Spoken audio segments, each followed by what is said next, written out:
Flamengo 5-0 para Maricá. Flamengo conquista pela 25ª vez a Taça Guanabara.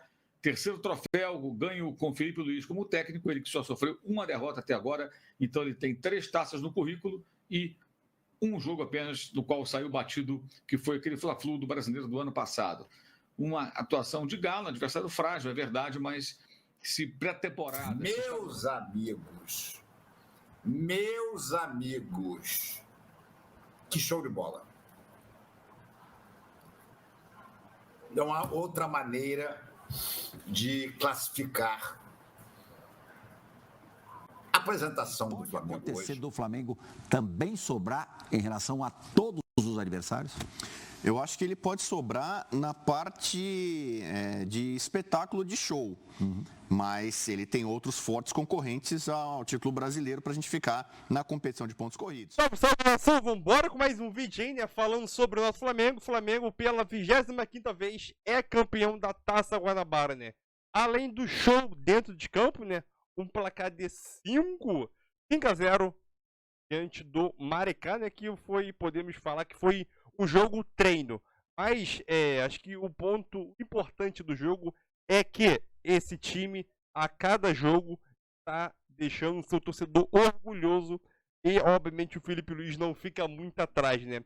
Eu acho que o ponto negativo desse jogo aí, podemos colocar um ponto negativo desse jogo. O Flamengo foi campeão, jogou super bem, um placar agregado. Esse é um placar muito bom, 5-0, mas, obviamente, por variar, sempre tem situação negativa, né? O Cebolinha saiu lesionado ainda no primeiro tempo, né? No minuto 22, se não me engano. Então espero que não ocorra tudo bem para ele, não seja uma lesão grave. Ele possa voltar o mais rápido possível. E vamos falar sobre esse jogo. Que, pelo amor de Deus, meu filho. E dá aquela emoção de voltar a assistir o Flamengo, né? E relembrar, querendo ou não, o time de 2019, né? Bora mais um vídeo aí. Deixe seu like. É campeão. Segura os rivais. Flamengo 5-0 para Maricá. Flamengo conquista pela 25ª vez a Taça Guanabara.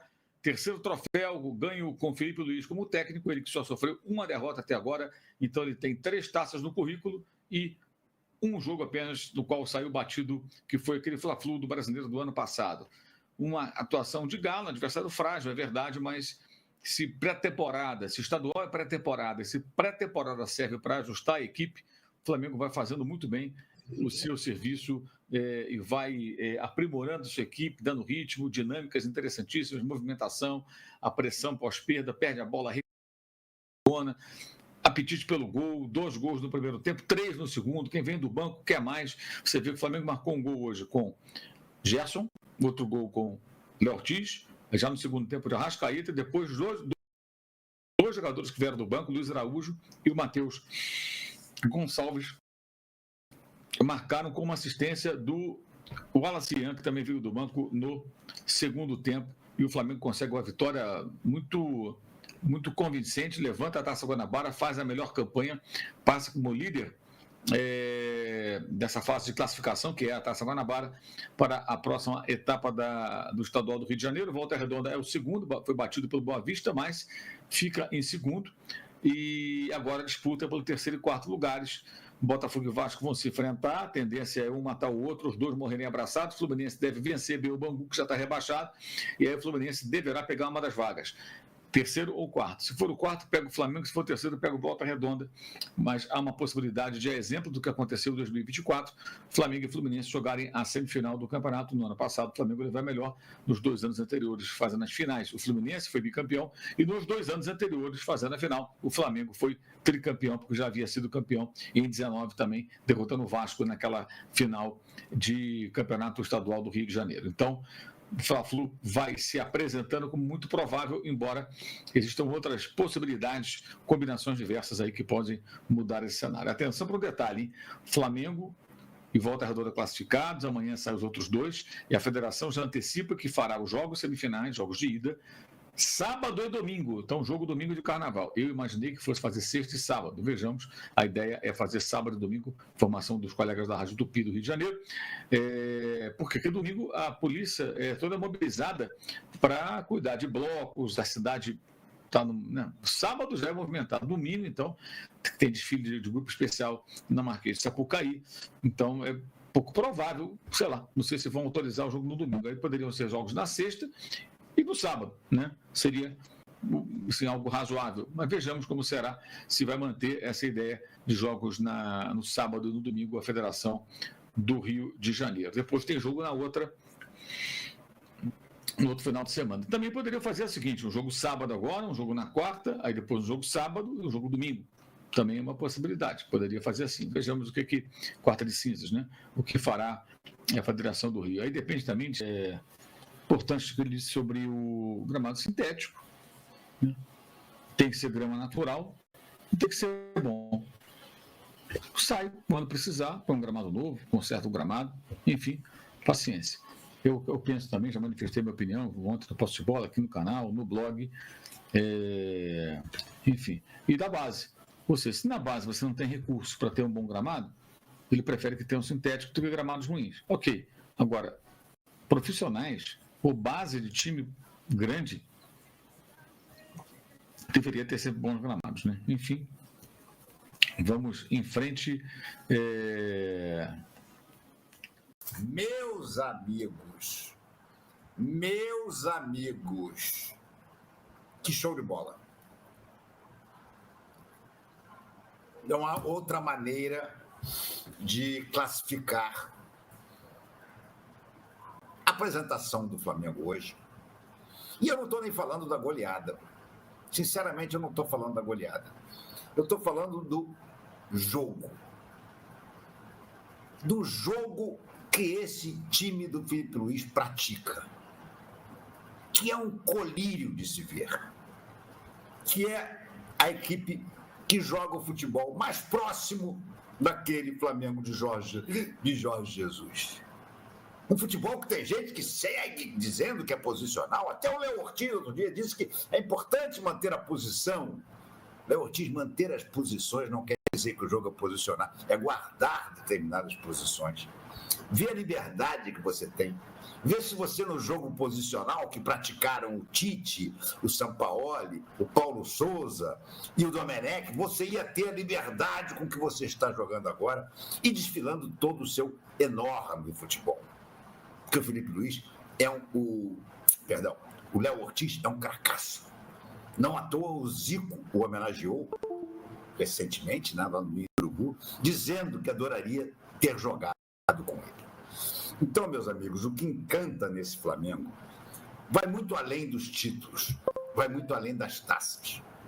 É a maneira com que esse time assimilou e pratica o estilo Felipe Luiz de jogar, o estilo Felipe Luiz de ser. Independentemente do jogador que for escalado. Sai o Bruno Henrique, entra o Alacian, sai o Plata, entra o Luiz Araújo, entra o Matheus Gonçalves, e a maneira de jogar. E a intensa rotatividade desse time. Esse time parece um carrossel. Esse time lá atrás é como se fosse um cinturão de castidade. Ninguém passa. O Flamengo jogou hoje, em diversos momentos da partida, vou repetir, em diversos momentos da partida, com seus dois zagueiros dentro do campo adversário. Não é mais como jogava o Jesus na linha de meio campo, não. Léo Ortiz e Danilo hoje, em várias situações, estavam dentro do círculo central, do lado do time do Maricá. Olha, é uma coisa que dá gosto de ver. Claro, vão ter sempre os chatos que vão dizer, mas é estadual. Ué, tá todo mundo jogando estadual. Todos os clubes no Brasil, nesse momento, estão jogando estadual. Vocês veem alguém jogando assim? O Cruzeiro do BH, do milionário Pedrinho dos supermercados BH, que contratou, segundo eles, o maior ídolo da história do Corinthians, o maior ídolo da história do Flamengo e o maior ídolo da história do Palmeiras. Claro que isso é uma idiotice sem tamanho, né? O Gabriel nunca foi o maior ídolo da história do Flamengo. Ele foi um dos ídolos importantes da história do Flamengo, sim, principalmente até 2022. O Cássio já não era o goleiro que se consagrou no Corinthians quando saiu e foi para o Cruzeiro. Saiu justamente porque já estava numa fase claramente decadente. E o Dudu, então, não joga bola desde que teve aquela contusão séria. Pois é, mas o cara gastou rios, caminhões de dinheiro e foi eliminado hoje pelo Ameriquinha. O América Mineiro, que é um timezinho, vamos combinar, bem meia boca. Esforçado. Tem alguns jogadores que já foram. Já não gostei de uma coisa que eu estou vendo aqui. BAP recebendo a taça. BAP não tem que receber merda nenhuma, gente. Mas aí o que é? É a presidente da federação. É o puxa-saco do Rubinho, que faz questão de entregar a porra da taça pro dirigente. Porque é o dirigente que ele quer agarrar no saco. BAP não tinha que ter recebido bosta nenhuma. Quem tinha que ter recebido essa taça são os capitães do time. A taça agora está com os capitães do time, vocês podem ver aqui. Estão lá comemorando, estão recebendo. Mas só de relance aqui já fiquei puto. Já fiquei puto porque taça se entrega a jogador, não se entrega a cartola. Veja nas ligas europeias. Veja onde o futebol é realmente de primeiro mundo. Cartola não recebe bosta nenhuma, gente. Cartola fica na arquibancada batendo palma, isso é o correto. Mas é claro, Rubinho, o puxa-saco mor dos cartolas, o cara que é um sanguessuga do futebol carioca, tinha que entregar a taça para o BAP. O BAP deveria ter tido a inteligência e a grandeza de dizer, não, entrega para o meu capitão. Que era o Gerson que estava ali dentro. Mas, enfim. Os números dele, enquanto você fala, Zé, eu os lembro números do Felipe gerais, desde que ele começou a dirigir o time principal do Flamengo. Eu lembro que quando ele assumiu, né? Quer falar lá, Pedro? Não, pode falar. Eu lembro quando ele assumiu, a gente estava no F90, né, no programa, e eu falei que um dos grandes desafios do Felipe seria separar, porque ele tinha acabado de jogar, né, 6 meses antes, ele trabalhou no Sub-20, se não me engano, e 6 meses antes ele tinha parado de jogar e jogava com todos os jogadores ali. E eu falei, o grande desafio dele é fazer com que os jogadores entendam que ele é o treinador agora, que ele pode ter amizade, que ele pode fazer, mas que ele vai tomar as atitudes, que ele vai escolher quem vai jogar, quem não vai jogar, e fazê-los com que os jogadores possam entender isso, que era o grande desafio. Porque o jogador de futebol, muitas vezes, ele não entende isso. Tem muitos problemas. E eu acho que ele foi muito bem na situação do Gabigol. Ele foi muito bem na situação do Gabigol. Primeiro jogo, ele cobra o Gabigol. Né, ele cobra e tem aquela discussão, você só fala comigo e tal. E aí o Gabigol acho que não entendeu isso, porque o Gabigol, no meu modo de ver, naquela época, naquele jogo especificamente, ele não entendeu a chance e a oportunidade que o Felipe Luiz estava dando, e o Felipe estava cobrando para ele se movimentar, sair de lá, fazer essas coisas, justamente porque o Felipe queria ajudá-lo. Né? E depois o Felipe dá uma entrevista, bate no Gabigol de uma forma clássica, né, nesse aspecto, mas também bate e assopra, né, como nós usamos aqui na imprensa, em relação a algumas coisas. E quando ele tem o problema do Gabigol no pós-título, que o Gabigol fala que vai sair e tal, ele falou assim, o problema da diretoria, já está entregue à diretoria, já está tudo certo, e a diretoria do Flamengo, em conversa com o treinador, o Gabigol não permanece, ou seja, ele deu também o aval para o Gabigol sair. Eu acho que isso mostra a maturidade e entendimento da posição dele como treinador, que ele é obrigado a tomar as atitudes, que ele precisa separar a amizade, habilidade também, né, do profissional, do profissionalismo ali dentro de campo, habilidade e uma coisa, que eu acho que é fundamental para você ter sucesso no mundo do futebol, entendimento da posição que você se encontra. Porque dependia muito de uma atitude dele, vamos dizer assim. E dependendo da atitude dele, ele poderia simplesmente falar assim, os caras olharem para ele e falar assim, tá vendo? Faz o que faz, é amigo do treinador, o treinador é amigo do jogador, e aí perde o comando, perde o controle, perde o respeito. E pelo contrário, ele foi muito bem nessa situação. E o Felipe Luiz tem mérito também nessa parte política, né? O Zé falou mais ali da questão dos jogadores, você vê, o Gerson fez o gol, né? Ele chapou de esquerda, ele na volta do jogo, ele mostrou para o Felipe Luiz, o Felipe Luiz aplaudiu, o entendimento ali do posicionamento dele, como o Felipe Luiz é muito próximo dos jogadores. Mas o Felipe Luiz passou por uma ruptura na administração do Flamengo. né? Saiu o Landim, que foi a gestão anterior, que teve essa coragem, audácia, ou atender os pedidos da torcida para colocar o Felipe Luiz como técnico. Manda embora o Tite, põe o Felipe Luiz. Há muito tempo a gente já ouvia esse pedido dos rubro-negros. Foi a gestão anterior que apostou. Lembrando que o Felipe estreia na semifinal da Copa do Brasil contra o Corinthians. E é bom lembrar também que a passagem dele pela base foi muito vitoriosa. Ele foi campeão mundial, sub-20, ganhou a Intercontinental com o Flamengo. E aí o que acontece em muitos clubes? Quando você tem a mudança de administração, muda a presidência sobretudo, muitos profissionais do Flamengo foram demitidos. O departamento médico foi modificado. Então o Felipe Luiz venceu com o departamento médico anterior, com a administração anterior, e está vencendo com uma nova equipe, novos profissionais em torno dele. O BAP falou mais de 60 profissionais e tal. Ele parece trabalhar muito bem com todo tipo de figura. O chefão, o manda-chuva, o BAP poderia ter falado, não, vou trazer um medalhão, um estrangeiro renomado. O Flamengo tem condição de fazer isso. E tem o Boto a tiracolo, né? Exatamente. A todo então, instante. ele está conseguindo trabalhar com vários tipos de profissionais, das mais diversas áreas, e com um ótimo entendimento do jogador até o presidente, o médico, o diretor de futebol. A gente falava um tempo, acho que era na época do Vitor Pereira, a dificuldade que você tinha de gestão de vestiário do Flamengo, que era muita gente falando, dando pitaco, a diretoria do futebol, Marcos Braz, que era mais amadora, muito conselheiro apitando. Convidaram, acho que o Tite para ser técnico, muito confiando que ele ia blindar o vestiário, né? Toda a confusão, fala-fala, né, na parte superior do Flamengo, o Tite blindaria. Não sei até que ponto ele conseguiu ou não. O Rogério Ceni, por exemplo, teve problemas com análise de desempenho, tal, ali. O Rogério tinha boa relação com o elenco, mas teve problema com a retaguarda. O Felipe Luiz parece que não tem problema com ninguém. Né? É difícil falar isso de qualquer profissional, em qualquer empresa, em qualquer área. Você tem afinidade mais com uma pessoa do que com outra, pode ter um problema, uma rusga, e segue o trabalho. O Felipe Luiz, aparentemente, não tem rejeição. A torcida o adora, a torcida o ajudou a colocar nesse posto.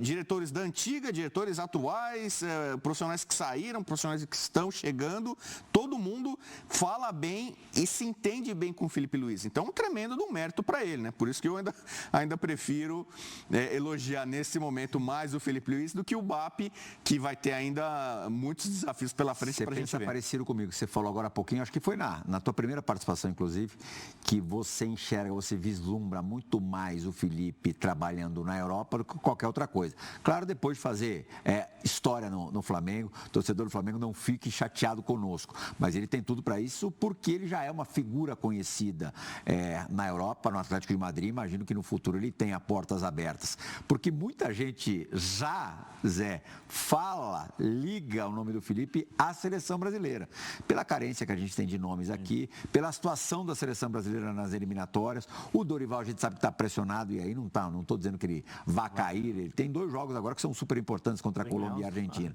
Mas você também é como a gente, vê mais o Felipe. E eu acho que o Felipe, se ele pudesse escolher o roteiro perfeito, não que ele fosse negar a seleção brasileira, mas eu acho que ele optaria, até por ter a cabeça de europeu, e europeu na idade do Felipe, treinador europeu, não quer treinar a seleção, não. Quer treinar clube, né? Treinar clube. Eu acho que dentro da cabeça das entrevistas e da forma como ele se coloca, eu acho que ele preferiria. É lógico que você rejeitar uma seleção brasileira é difícil. Ainda mais na cara do gol da Copa do Mundo. É difícil. Eu vejo acho, quase que impossível se acontecer isso vamos dizer assim, do Dorival. Pelo amor de Deus, Dorival, não estou dizendo isso, né, que vai cair ou não, mas que dê alguma coisa errada pela pressão, do jeito que nós estamos vivendo aí a seleção brasileira, Dorival saia e aí o Felipe seja convidado, ele vai dizer não. Eu acho bem difícil, Priano. Bem difícil. Mas surpreenderia ele ser convidado já? Eu não sei porque aqui no Brasil a gente tem uma resistência muito grande, né? Quando se fala, por exemplo, de um treinador estrangeiro, de um treinador mais velho, vamos dizer assim. Se você não... O Felipe acho que é o grande treinador porque nós estamos vendo um futebol que nos agrada. né? Por exemplo, o Abel também é um treinador que seria muito bom, acho que pela seleção brasileira, pela forma de pensar em termos de competitividade. Um jogo totalmente diferente, totalmente né? diferente do Felipe e tal. Você tem alguns nomes, agora você precisa definir o estilo de jogo. O estilo de jogo, é lógico que o do Felipe é o mais próximo daquilo que a gente espera na seleção brasileira. Mas eu acho que o Felipe sabe da responsabilidade e que precisaria, vamos dizer assim, talvez ganhar um pouco mais de experiência, né, para ficar um pouco mais maduro, porque seleção é diferente. Seleção, você não tem o dia a dia, você não tem o contato com os jogadores diretamente, muitas vezes você tem que administrar situações técnicas, físicas, em 2, 3 dias, porque cada um chega de uma forma, o cara que chega da Itália chega a 100% fisicamente, mas taticamente ele pensa totalmente diferente o futebol da Espanha, e o cara da Inglaterra também é diferente, então você juntar tudo isso e transformar em apenas 2 dias uma seleção competitiva é complicado, e até a responsabilidade, porque todo... Acha que pode acontecer do Flamengo também sobrar em relação a todos os adversários? Eu acho que ele pode sobrar na parte de espetáculo de show. Mas ele tem outros fortes concorrentes ao título brasileiro para a gente ficar na competição de pontos corridos. Eu acho que hoje você tem um equilíbrio maior de forças ao longo do país, né? O Inter, que aliás largou muito bem, né, no Campeonato Gaúcho agora na fase decisiva. O problema do Inter é o Campeonato Brasileiro, né? E é uma obsessão do Inter que não ganha desde 79. Então, por exemplo, o Inter é um time que eu acho que com o Roger Machado mantendo esse nível, é um time que vai brigar pelo campeonato. Atlético Mineiro, você não pode descartar, também muito bem no Campeonato Estadual, no Campeonato Mineiro, com o Hulk em grande fase, voando, um mercado interessante que teve algumas saídas, mas umas peças que chegaram e que podem funcionar, como o caso do Rony. Você não pode descartar ainda o Palmeiras, o Abel ficando, é um time que também é muito competitivo, que normalmente perde pouco. Então, não é que o Flamengo vai nadar de braçada no Campeonato Brasileiro, não acho que vai ser assim. Só que ele está pintando como o grande candidato. Mas eu acho que na qualidade do jogo, talvez seja aquele que mais encante de uma forma geral. As pessoas esperam do Flamengo vitórias tranquilas, golaços, jogadas coletivas. E eu acho que, claro, é começo de ano ainda, mas o Felipe Luiz de 2025 já tem mais méritos do que o de 24. Mesmo tendo ganho a Copa do Brasil? Porque, por exemplo, aí você falava assim, ele ainda tinha o Gabigol, Fabrício Bruno, saíram algumas peças. E ele está sofrendo também com lesões. Né? Muitos técnicos no Brasil e no mundo, né, utilizam ausências, desfalques, lesões como desculpa. Aparentemente, isso não está afetando o trabalho dele. Ele se sente muito à vontade para lançar jovens, botar garoto quando necessário. Os reservas que entram parecem muito motivados, né? Tem aquela coisa, né? O técnico ele treina 11 titulares, parece que são 11 caras felizes. E no banco, o técnico tem que lidar com uma situação ali, uma gestão ali um pouco tensa, que é barrar alguns jogadores. No Flamengo você não está percebendo isso. Ele não tem o Pedro ainda. Imagina esse time com o acréscimo do centroavante, que tem tudo para ser o centroavante titular da seleção brasileira. Tem uma boa chance disso. Então o potencial dele é muito grande, né? Eu acho. Se antes você falava assim, ele pegou um time muito forte, um elenco muito forte, tem gente que pensa assim, minimiza, né? Qualquer um que estivesse ali ganharia ou faria uma pontuação expressiva. Isso eu acho que já para 2025 já tem muito mais o dedo dele. A história, o passado recente mostrou que não é assim. Não é assim. O próprio Tite teve problemas, teve dificuldades para conseguir alguns resultados. A exceção do Dorival, quem não teve? Dorival ainda foi questionado pela qualidade do jogo, que é o que até agora ninguém questionou o Felipe Luiz. O Dorival ganhou Libertadores e ganhou a Copa do Brasil e foi mandado embora porque supostamente, especialmente nas finais, contra o Atlético Paranaense, contra o Corinthians, ele deu chance para o adversário ou foram finais parelhas em que a superioridade do Flamengo não se viu de forma tão clara, né? E depois de haver ganho, né, os 2 campeonatos planejados, né? Porque ele veio aqui no Campeonato Paulista, veio no Allianz Parque e jogou com o time reserva, dando bem a entender que iria jogar as Copas, né? Pelo menos eu lembro de uma entrevista, acho que do Landim, falando sobre ele não conseguiu dar uma sequência no finalzinho do campeonato. você planeja ganhar 2 Copas, você ganha, né, os torneios mais importantes do que foi planejado.